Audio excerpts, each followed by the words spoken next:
오늘 본문에는 이스라엘 백성들이 가나안 땅에 들어갔을 때 지켜야 될 율례와 법도 중 가장 중요한 예배에 대한 얘기를 하고 있는 겁니다.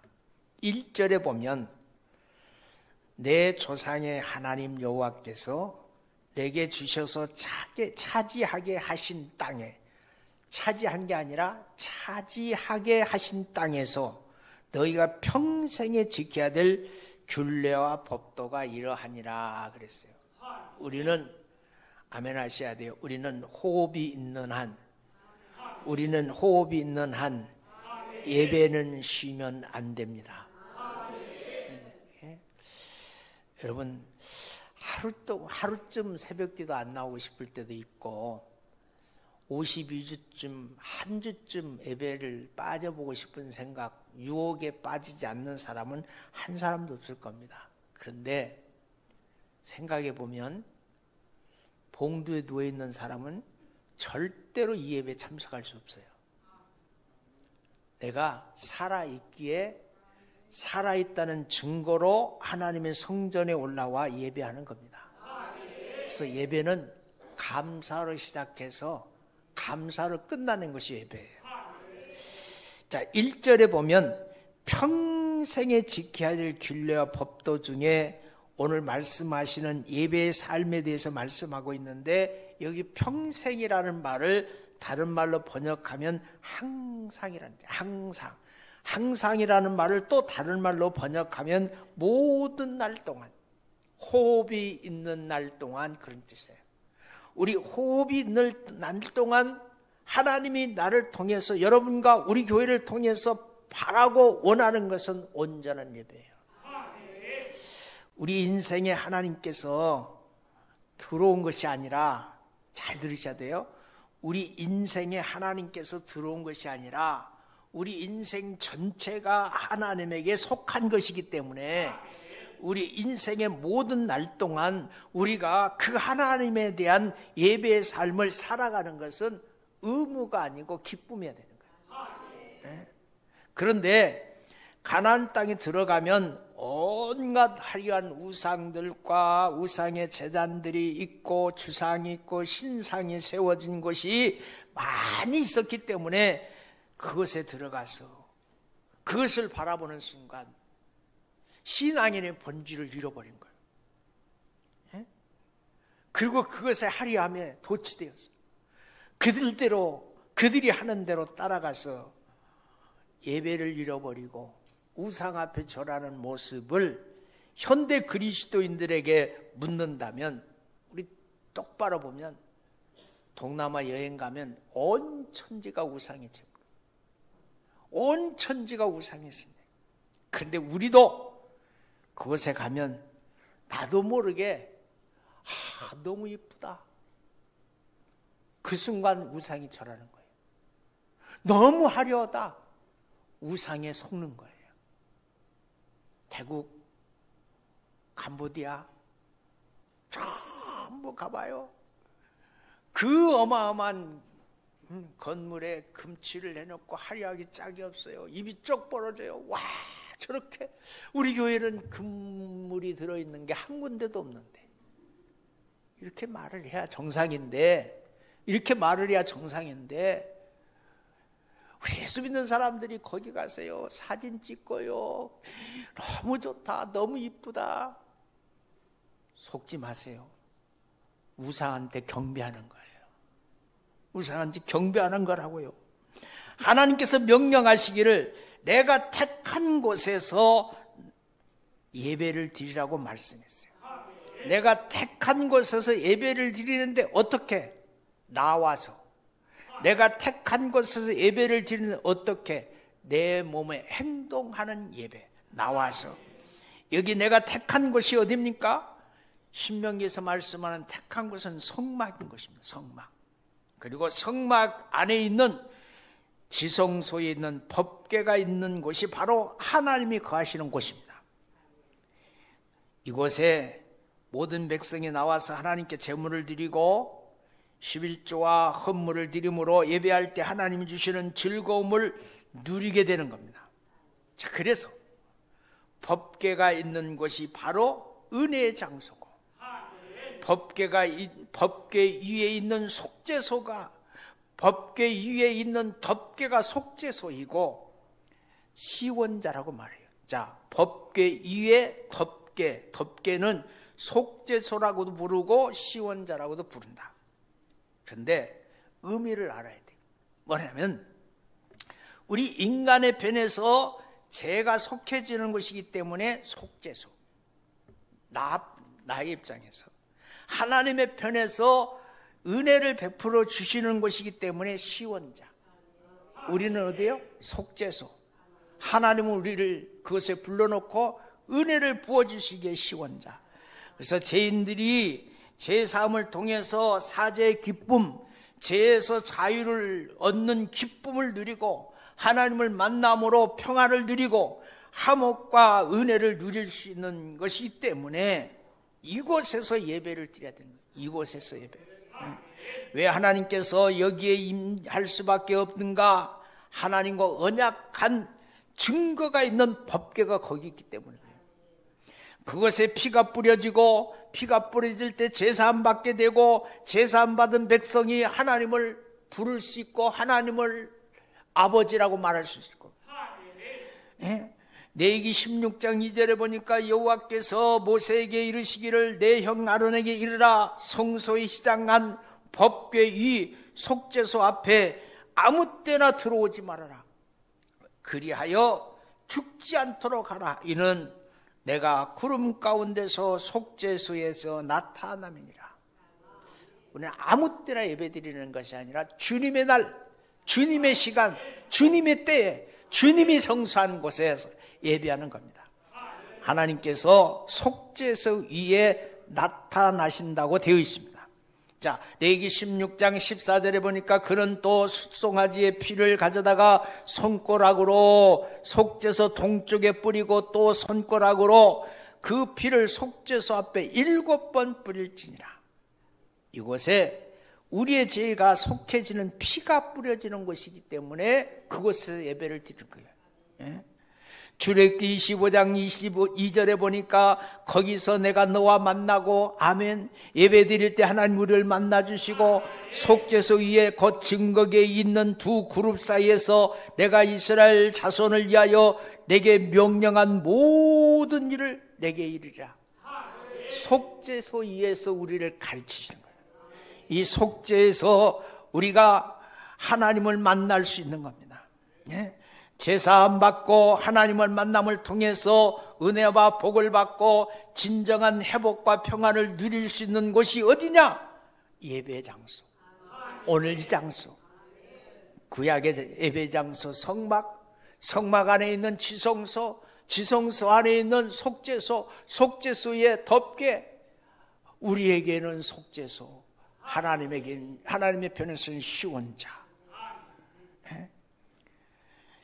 그것에서 오늘 우리는 예배하는 줄로 믿습니다.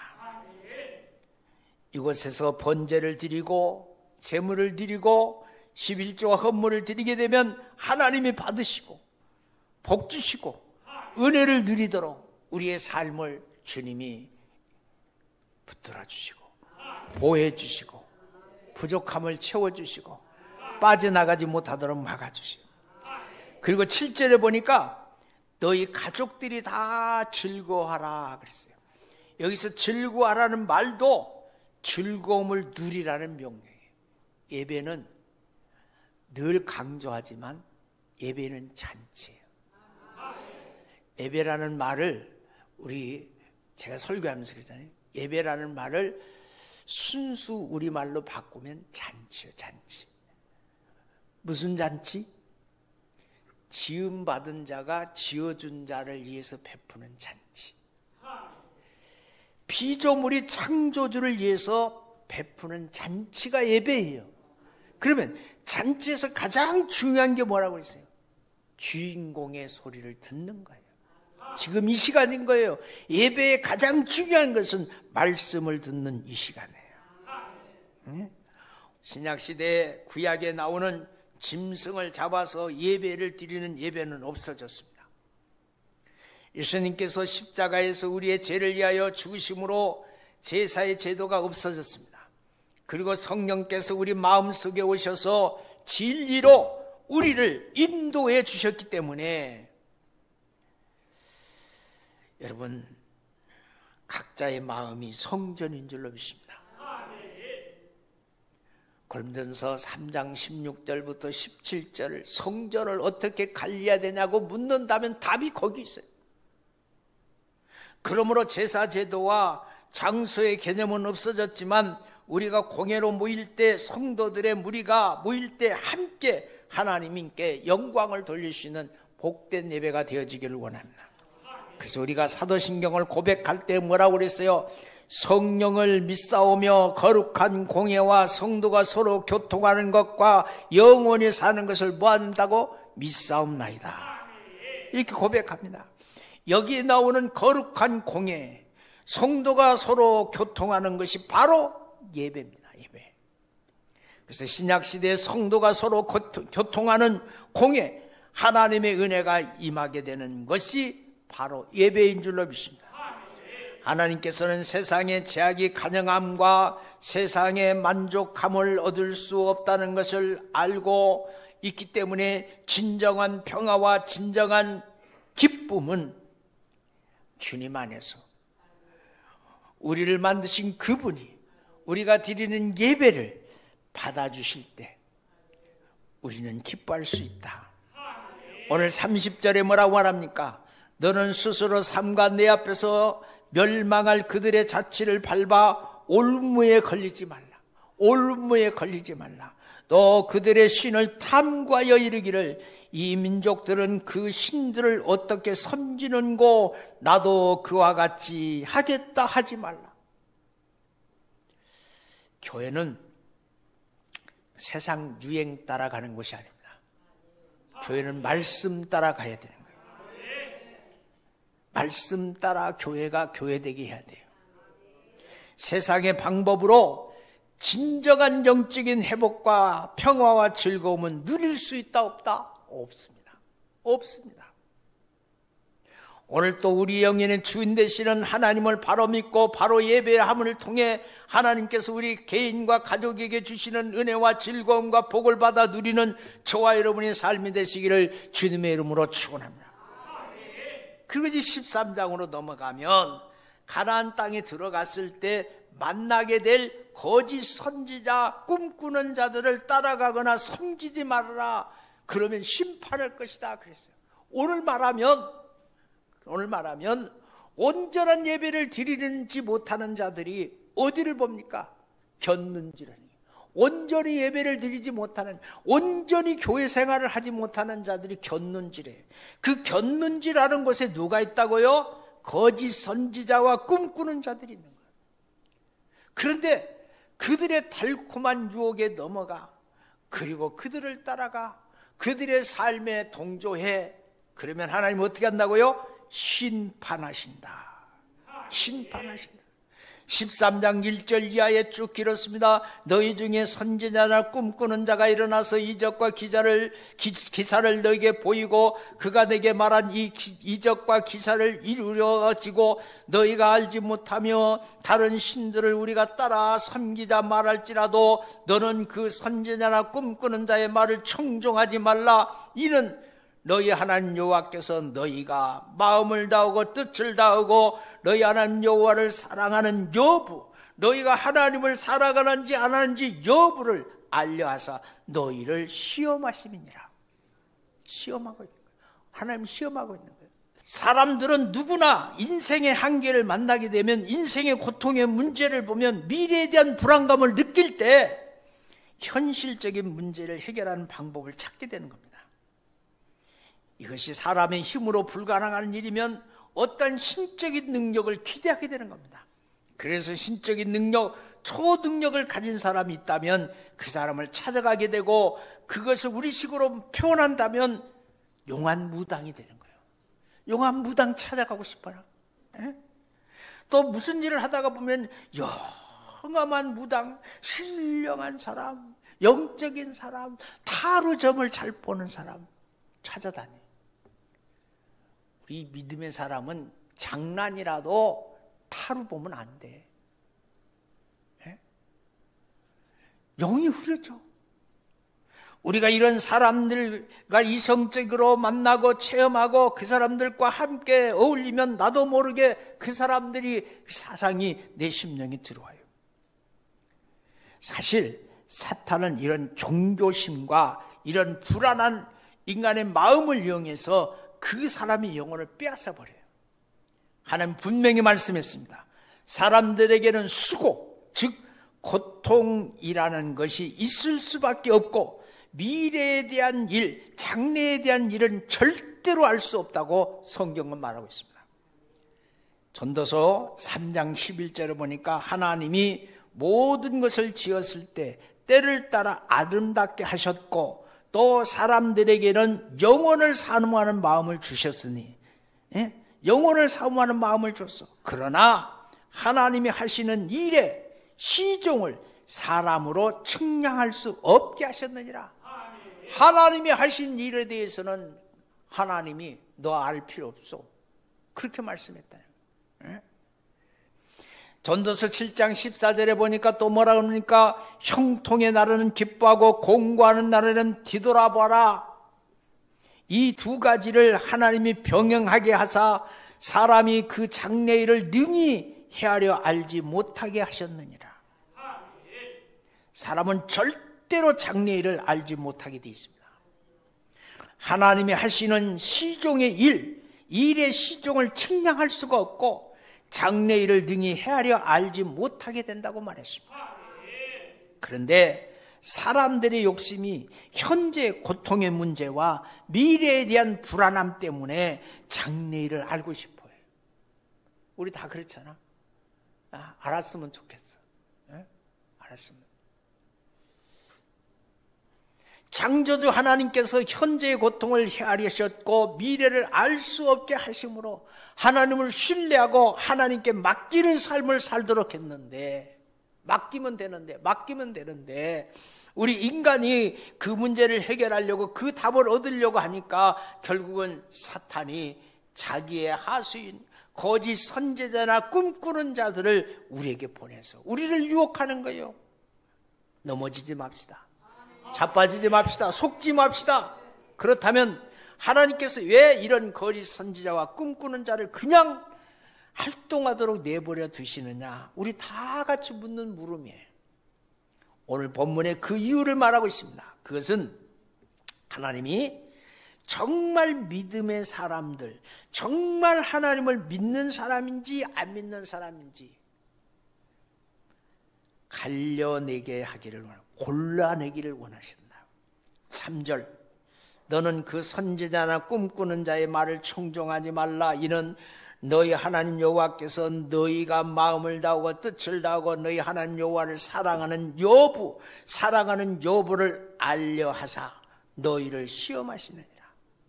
하나님 우리를 시험하신대. 이 거짓 선지자와 꿈꾸는 자들이 어떠냐? 하나님의 마지막 때에 심판받는 거예요.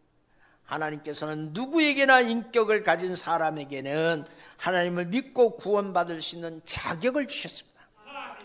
그런데 어떤 사람은 사탄과 마귀를 믿고 그들의 종이 됐고도 어떤 사람은 하나님의 말씀을 믿지 못하고 거짓 선지자를 따라가고 있고 어떤 사람은 진정한 하나님의 말씀을 붙들고 하나님의 말씀대로 살려고 발부둥 치고 있다. 그것은 진짜 하나님의 사람과 가라지와 알곡을 갈라내게 하려 하십니다. 이런 법의 시행을 통해서 백성에게 심판에 대한 두려움을 알게 하신다고요. 10절 11절에 보니까 결국은 이 땅에서 심판받지 않는다 할지라도 하나님은 다 심판하시는 거예요. 그러므로 우리는 늘 기억하셔야 될 게 한 가지 있어요. 오늘의 삶이 내 인생의 마지막이다. 오늘의 삶이 내 인생의 마지막이다. 그러면 내 인생의 마지막에 내가 가장 해야 될 일, 가장 중요한 일, 가장 귀한 일은 예배다. 예배예요. 그러면 예배의 종류가 어떠냐? 예배는 가정에서 성전을 향해서 올라올 때 시작을 하고 성전에서 드려지는 예배를 통해서 꽃몽오리를 맺고 여러분의 삶의 현장으로 돌아가서 그 열매를 따고 딴 열매를 여러분의 가정에서 누리는 것이 온전한 예배인 줄로 믿습니다. 그러므로 나와 여러분의 삶이 예배가 되어지기를 주의 이름으로 축원합니다. 데살로니가후서 2장 9절부터 15절에 보니까 바울도 똑같은 말을 했고요. 훗날 사랑의 사도 요한 사도는 요한계시록 13장 11절부터 18절까지 마지막 시대에는 사탄이 활동하는 시대다 그랬어요. 이단들이요, 우리보다 말을 진짜 그냥 아주 거짓말을 참말처럼 아주 그냥 포장해서 정말 잘해. 맞잖아. 어? 그러니까 그 말 들으면 그 말이 그 말 같고 그 말이 그 말 같아서 넘어가잖아요. 예? 그런데 기억하셔야 돼요. 구원은 말에 있잖아요. 구원은 주님의 말씀을 믿는 믿음, 말씀을 듣고 깨닫고 순종하는 데 있어요. 그래서 요한계시록 14장 2절에 성도들의 인내가 여기 있나니 그들은 하나님의 계명과 예수님에 대한 믿음을 지키는 자라. 여러분, 우리 믿음 지키십시다. 믿음 지키십시다. 우상을 섬기는 자들의 권력을 가지고 성도들을 핍박하고 어려움을 주게 되는 거예요. 여러분, 우리 기억하셔야 돼요. 하나님을 믿는 믿음에서 흔들리면 안 돼요. 말씀에 매여 있기를 바라요. 예배에 대한 고민이 있기를 바라요. 요한복음 4장에 이름 없는 수가성 여인은 우물이라는 교회, 오늘 교회를 요한복음 4장은 우물로 표현했어요. 우물이라는 교회에 왔어요. 우물이라는 교회에 와서 목마름을 해결하기 위해서 해야 될 여러분의 수고가 있어요. 여러분의 수고가 뭡니까? 두레박질하는 거예요. 깊은 우물 속에 있는 물을 길러내기 위해서는 열심히 두레박을 내려요. 그리고 끄집어 올려야죠. 말씀에 깊이가 있어야 돼요. 말씀을 사모해야 돼요. 말씀대로 살려고 불렀어야 돼요. 그 물을 길렀어. 주님이 찾아오셨어. 그 물 놔주면 안 되겠니? 주님의 말씀에 순종했어. 응? 여러분, 순종은 하나님이 주시는 최고의 덕목인 줄로 믿습니다. 하나님의 계명과 예수님에 대한 믿음을 가지고 승리하는 삶을 살아가는 오늘 이 자리에 참석한 여러분이 되시기를 주의 이름으로 축원합니다. 거짓 선지자들과 세상을 미워하는 자들에게 마음 뺏기지 마시고 변하지 않는 진리의 말씀에 귀를 기울이시고 하나님의 말씀에 순종함으로 성경에 기록된 32,500가지의 복이 나와 여러분의 것이 되기를 주의 이름으로 축원합니다. 기도하겠습니다. 생명의 주님, 주님이